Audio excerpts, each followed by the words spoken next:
So this is the finished product. It started out at 17.82 pounds. Just weighed it. It's just about 13 pounds, so it's lost about 4 pounds of weight over the last 2 months. It's a ribeye. It's a prime ribeye, and got one more in the refrigerator outside. So I'm gonna cut this up, and I'll make little videos and show you how it looks when you first start cutting it. I'm gonna start cutting it at the end and cut off about maybe 3/4 to an inch to get that cap off. The cap is where the meat's desiccated, so it's no good to eat, but I'll show you what it looks like when I cut it off. That's the inside of it. I'll cut a little more off, but that's the inside. It's like a nice deep color. It's really good. So it's pretty hard out there.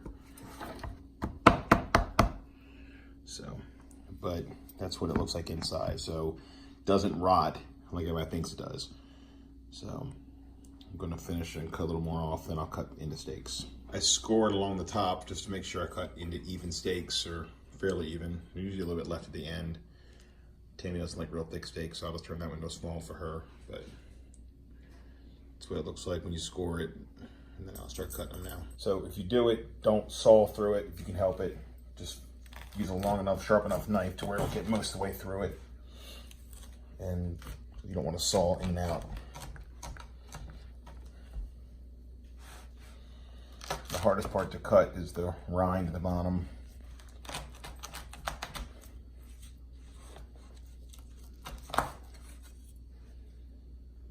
That's it.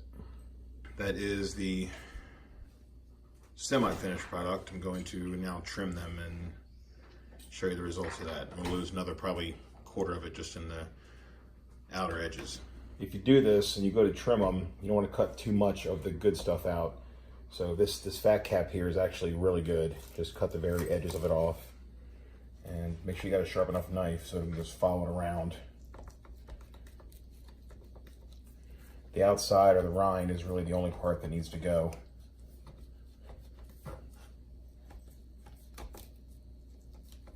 The bottom part gets a little edgy because it's the one laying down on top of the screen, but on right there, it just come off like that. You've got any little black spots, just cut them out. So there you go. Had to get rid of that one, but it's about what one looks like when it's all done. So that's it.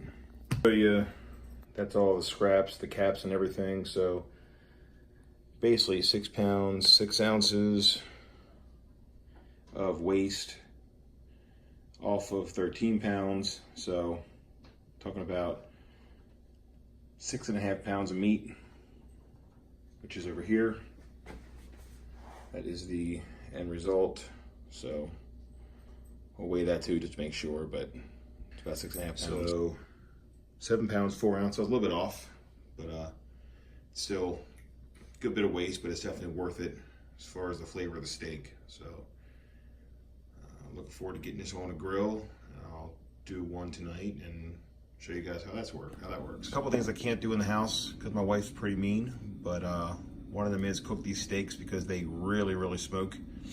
So I got this. I used my allowance for about a year. I bought this last year. It's called the Beefer. It's specifically for searing meats. You can do several things in it, but steak is really the most common. So it gets to 1500 degrees. It's got a ceramic element up there. It's propane fired. And you want to let it heat up for about 4 minutes to make sure it's really hot. And I'll go in there and get the steak and show you how to prepare those. All you do to prepare this is really just use kosher salt.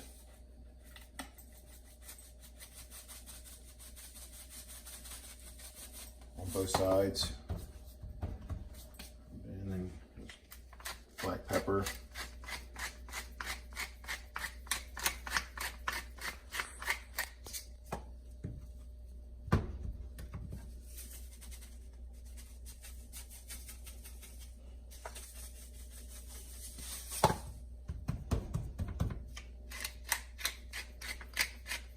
yes, I will sanitize these after I use them. Or Tammy will. Alright, this thing looks like it's heated up enough. It's got a little spatula, but I usually just use this. It's just easier to get to.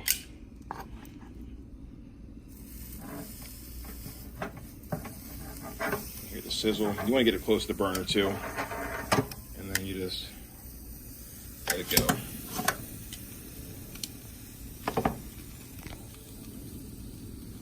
Usually about 2 minutes, 2.5 minutes on each side. I like mine bloody, so if you like yours a little more well done, you can make it 3.5 minutes or so. See how the flame just dances off top of that sucker.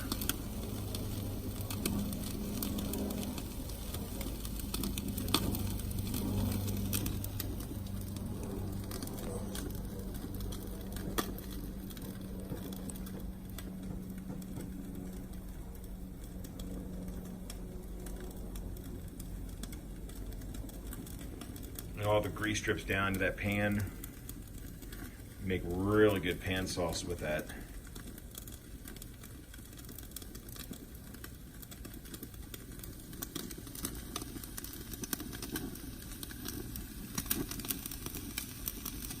See, it's already searing. That's kind of a long video, but I've had a bunch of people ask me how I do it, and I'm nothing special, just tried it once, it worked really well, so did a 30-day age and a 45-day, and this is 60-day. I think I'm gonna leave the other one in there until about 75 or 80 days. I figure when I'm done with these ones, I'll pull that one out.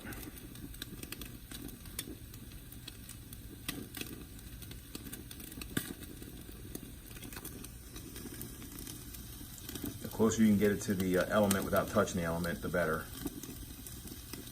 But you can't get this kind of sear in a pan. The pans don't get this hot. If you want yours more well done, you want to sear it real well in here, then you can take it in the house on a cast iron skillet or in an oven, and then at about 400 for about maybe 10 minutes, it'll cook the rest of the way through. I think that's sacrilege, but some people are strange. We're about 2 minutes now. I'm not going to belabor the next side. I'll just show you what it looks like when I pull it out, and then I'll show you the end of the next side.